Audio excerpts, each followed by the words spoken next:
दोस्तों अक्सर आपने नोटिस किया होगा कि पेवरम महाराज जी के पास दोस्तों हर व्यक्ति मिलने जाता है, चाहे वो कोई अभिनेता हो, चाहे वो क्रिकेटर हो, या फिर दोस्तों कोई सामान्य व्यक्ति हो, या फिर नेता हो, या फिर कथावाचक हो। हर व्यक्ति पेवरम महाराज जी से मिलते हैं और अपनी समस्या का समाधान वहाँ पर पाते हैं।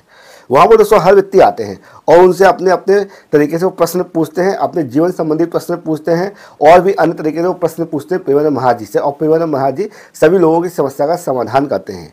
लेकिन दोस्तों आपने कभी नोटिस किया होगा कि कुछ लोग हैं जो पेवरम महाराज जी से मिलने नहीं जाते हैं, जो दोस्तों पर्ची बताते हैं, जो पर्ची लिखते हैं, दोस्तों अक्सर आपने देखा होगा वो पेवरम महाराज जी से मिलने नहीं जाते हैं। जो लोग जादू दिखाते हैं, जो लोग पाखंड करते हैं, वो लोग पेवरम महाराज जी से मिलने नहीं जाते हैं। जो लोग टोटके बताते हैं वो लोग पेवरम महाराज जी से मिलने नहीं जाते हैं। ऐसे बहुत से लोग आपने नोटिस किया होगा कि कुछ लोग हैं जो तंत्र मंत्र किया करते हैं, वो भी पेवरम महाराज जी से मिलने नहीं जाते हैं। जो काला जादू, नीला जादू, जो अन्य तरीकों की चीज़ें बताते हैं, ये सारी चीज़ें बताते हैं, तंत्र क्रियाओं के अंदर जो आती है, वो भी मिलने उनसे पेवरम महाराज जी से नहीं जाते हैं। पेवरम महाराज जी से मिलने वही जाता है जिसको पता है कि मैं क्या कर रहा हूँ और मेरे जीवन में क्या होने वाला है और मुझे किस चीज़ की आवश्यकता है। वो सारे समाधान पाने के उद्देश्य से जाते हैं। कोई व्यक्ति परेशान है, अपनी परेशानी बताएगा पेवरम महाराज जी से, तो पेवरम महाराज जी उसका सही तरीका बताएंगे। लेकिन वो आप सोचो कि अगर आपके शरीर में कोई तकलीफ है तो वो उसका इलाज नहीं बताएंगे, वो सीधे कहेंगे कि आप डॉक्टर के पास जाइए। क्योंकि आपने देखा होगा स्वयं भगवान श्री रामचंद्र जी ने वैद्य की सहायता ली थी।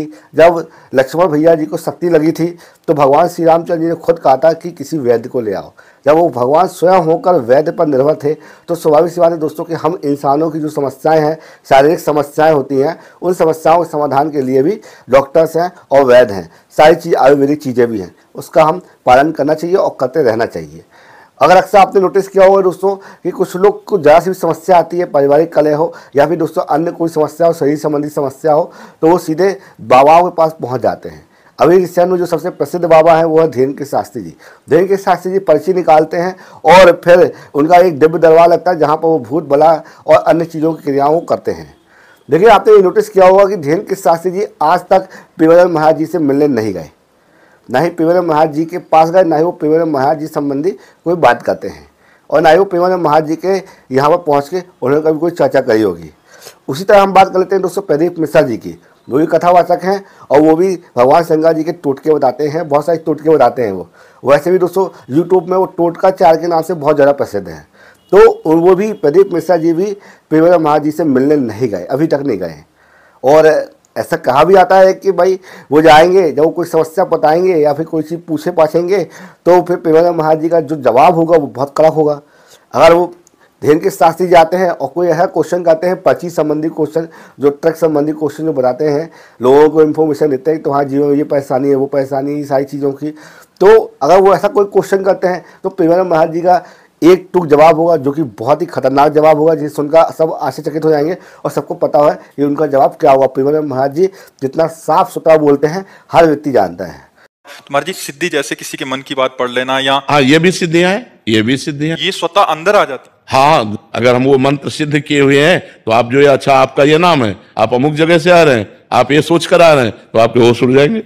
पर इन सब सिद्धियों को प्राप्त करने वाला भगवान को नहीं प्राप्त कर सकता, इसलिए कभी भगवान को प्राप्त करने वाले में आप कोई सिद्धि नहीं देखेंगे। ये सब शांत एकदम साधारण पुरुष, वो सब रिद्धि सिद्धि पेरे बहुआई, बुद्धि लोभ दिखावे भाई, होए बुद्धि जो परम सयानी, तिंतन चितई न अनहित जानी। वो अनहित कर देंगे, वो भगवत प्राप्ति नहीं होने देंगी। इसीलिए जो सिद्ध संत होते हैं वो भगवान के प्रेम में डूबते हैं, इन सिद्धियों के चक्कर में नहीं पड़ते हैं। ये सिद्धियां तो बहुत छोटे से थोड़े वजन में आ जाती हैं कि आप क्या सोच रहे हैं, आपका क्या नाम है, आप कहाँ से आए हैं, ये बहुत छोटी मोटी बातें हैं, ये कोई बड़ी बात नहीं है। इन सब बातों को तो बहुत क्रॉस करके तब आगे बढ़ा जाता है परमार्थ में। अगर इसको स्वीकार कर ले तो फिर भगवान के दर्शन और भगवान का प्रेम नहीं मिलता। तो ये जीवन भगवान के दर्शन के लिए कि तुम्हारे मन की बात जानने के लिए? अपने मन की बात जान करके तो जिंदगी बर्बाद हो रही है, औरों के मन की बात जान करके इतना बोझा कौन लोग ढोए।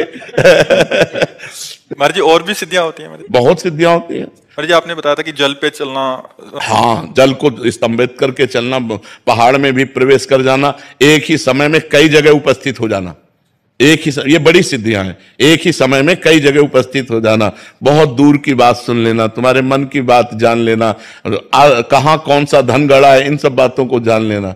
तो है तो सब मायाकृत ही, परमात्मकृत थोड़ी है। ऐसे किया और रुपए के सिक्के चांदी के गिर रहे हैं, ढेर के ढेर।